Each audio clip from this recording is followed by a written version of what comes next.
What approximately in today's terms would be the value of the land that was seized from your family? Well, I mean, our property was a pretty extensive property. We had about, but just to kind of give you an idea of what the production was, um, we had 1,000 head of cattle. We had uh, several thousand head of wildlife with a safari lodge. We had mangoes that would be exported, probably 30 ton rigs of mangoes, similar kind of amounts of citrus each year. And then, a lot of row crops, a lot of corn, as you call it, maize, we call it, which would be there for food security, both on the farm and within the surrounding area. So it was, I mean, by American standards, probably not a huge. It could be in the millions of dollars, Yeah, of value. yeah. And that was just basically erased from your family's possession. Yeah, we decided that we needed to fight it. We ended up. So what happened was that they tried to legalize, they tried to legitimize what they were doing, and they created a new law which said that if you were listed, if your farm was listed in a government gazette, in a government newspaper, you would be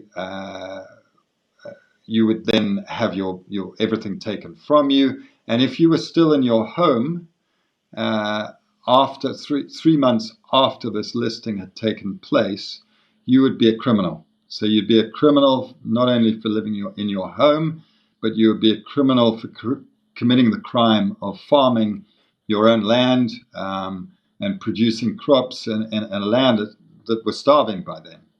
And you would be able to spend up to 2 years in jail for that criminal activity of living in your own home and committing the crime of farming. And so when that law came into being, we as a family decided, no, we have to challenge this. We have to do something to challenge this constitutionally, knowing that all the judges had received farms, knowing that we would probably lose in our Supreme Court, but knowing also that we had to stand for righteousness and justice in our nation because being destroyed. And so as a family, we decided that's what we had to do. And we embarked on a very long and difficult and expensive legal process where we eventually ended up in the Supreme Court of Zimbabwe in 2006, knowing, as I said, that we would lose, but knowing also that this is what we had to do. This is what we were called to do as Christians, that we had to stand in the gap. And we knew that we'd pay for it as well. Anyone who went to a court, was immediately singled out, immediately became a target. And amazingly, 2 weeks after our hearing in the Supreme Court, we heard about a new court that had been set up in the region under the Southern African Development Community Treaty. And this court was for all 400 million people of Southern Africa.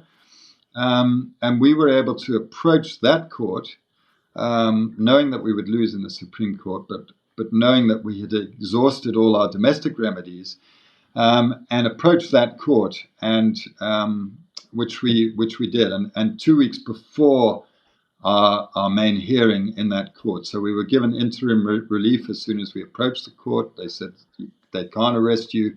You are allowed to carry on farming. You're not committing a crime under the SADC Treaty by farming and living in your own home. And we 2 weeks before that main hearing, we were abducted. We were tortured very, very severely. My father-in-law, my mother-in-law, and myself. We had 14 broken bones between us. We were taken off to a dark torture camp where many people had been tortured over the previous few months in another very, very bloody election period. What was their objective in torturing you physically?